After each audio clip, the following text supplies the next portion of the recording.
السلام عليكم ورحمة الله وبركاته. وكم نجرتني فيا كيسني بقى نجرتني سنين جدا كم الفكاتو الحمد لله نجاكوتي إن شاء الله هرس أكو سنين جدا فيديو براقبة دي سنين بدأ تنجرا فيديو هرما ديو جتني كاما كيني إدونو براچة أكمتين كل فنا كان جرودا إن شاء الله كاما كيني فكيني في بوبا في تشكلي jilba keenyar akkamittiin qulqulleeffannaa bobaa keenya hoo akkamitti akkan gurraachan ofirraa ittisuu dandeenya eega nu gurraachee hoo akkamitti qulqulleeffachuu kan dandeenya kan jedhu qabadhee isiniif dhiyaadheetiin jira haga dhuma viidiyoo kiyyaatti na wajjin turaa inshallah jalqaba irratti wanta isiniif barbaadu akkaataa bobaa keenya gurraacha akkan gurraachofne ofirraa ittifnuudha maaliin ofirraa ittifna yoo jettan inshallah jalqaba irratti wantoota itti fayyadamnu akka bobaan keenya hafuura dhufne waa hedduu fayyadamna wanti itti fayyadamnu baay'eedha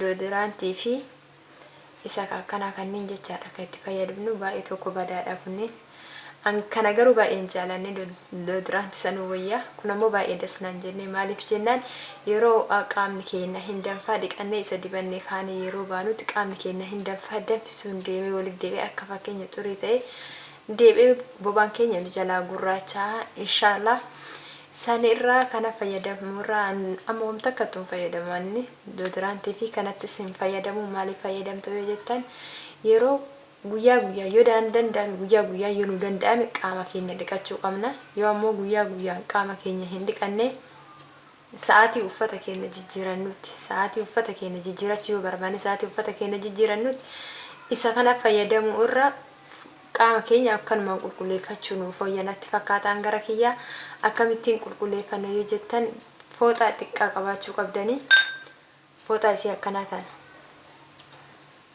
yeroo uffata qayyarachuu barbaadu yoo qaama dhiqannee akkasitti hafuura dhuftamoo yoo qaama dhiqannee yeroo bobaan nama hedduu garuu hafuura dhufsina fakkaate ani hin beekne kiyya garuu baay'ee hafuura dha'u kun fooxaa akkanaa kana jechaadha fooxaa akkanaa xiqqishu tana qopheeffannee isii tana saamunaa fi bishaaniin jibnaa yeroo uffata qayyarachuu barbaanne sadi bobaa keenya fooxaa kana yoo qulqulleeffannee baane waan biraatti fayyadamuu nu barbaachisu maaliif wantoonni hafuura dha'a kunni baay'ee qaama keenyaa waan hin taaneef hedduu uffata waan shaffannuuf uffanni affana kanaaf hedduu keenya waan nu hin taaneef inshallah eega gurraachee hoo maaliin ofirraa qulqulleessina viidiyoo jedhus qabadhee isiniif dhiyaadheetiin jira inshallah gurraacheen dura anu fikiyya waan itti fayyadamu torbaan keessa marraa takka tokkoffaa irratti irdiidha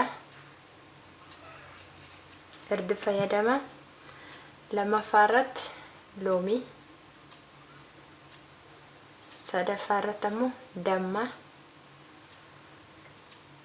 rooza daakuu isaati daakeetiin fidee jira rooza daakuu isaati fayyadamna akkamitti itti fayyadamna yoo jettan isin agarsiisa inshallah tokkoffaa irratti loomii muradha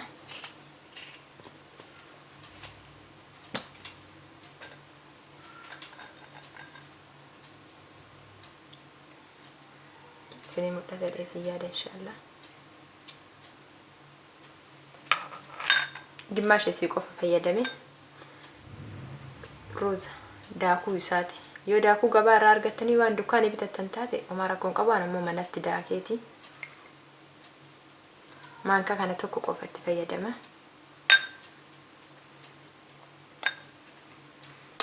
damma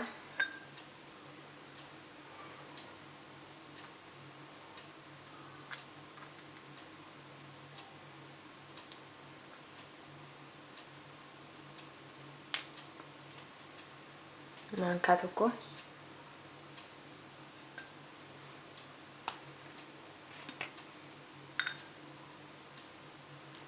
isinis inshallah akka itti fayyadamtan baay'ee tokko bareeda waan hafuuradhaa kan inni fayyadamu irra isa yoo fayyadamne baay'ee tokko nuuf bareeda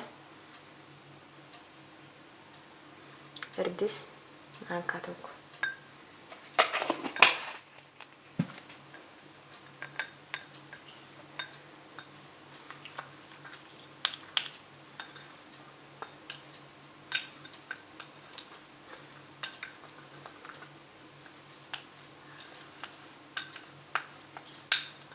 jilba keenya irras dibachuu dandeenya jilbi keenya yoo gurraacha'ee jiraate ciqileen keenya yeroo yoo gurraacha'ee jiraate dibachuuf baay'ee tokko bareeda. Kun akkuma isin argitan walitti makadheetiin jira. Garuu kama dibachuuf fi qopheeffataar isiniif viidiyoo waraabe. Iddoo nu gurraacheessan irra jechaadha. Akkana dibanna deebisnee maasaajii goone yoo dibanni baay'ee tokko bareeda. Hatta harka keenya kun asirra nu gurraachitu kaniiniif baay'ee bareeda. Yeroo iddoo namni kurshiinaa keessa hojjennu kun baay'ee harkillee nu gurraachata.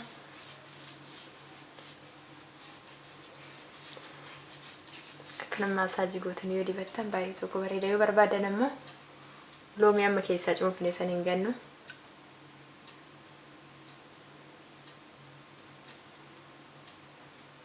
Bobaa keenya akkana qabnee isii kana bobaa keenya argana. Loomiin baay'ee tokko bareeda qaama keenya addeessuuf hin beektani. Isii kana akkana qabannee bobaa keenya jala ittiin qulqulleeffannu akkana.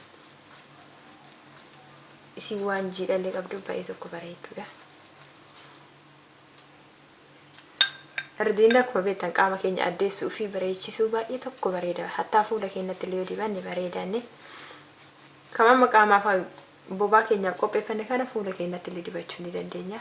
Baay'ee tokko fuula keenya bareechisee addeessanuuf iddoo gugurraachates nurraa balleessa inshaallah. Kana fakkaata viidiyoon guyyaa har'aa inshaallah. Yoo isinitti tore like subscribe naa godhuu hin dagatinaa isiniin jedha. Yoo subscribe gootanii kaatanii iddoo milikkita bilbilaa san tuquu hin dagatinaa. Assalaamu alaykum wa rahmatullahi wa barakaatuh. Aga viidiyoo biraatii wajji deemutti.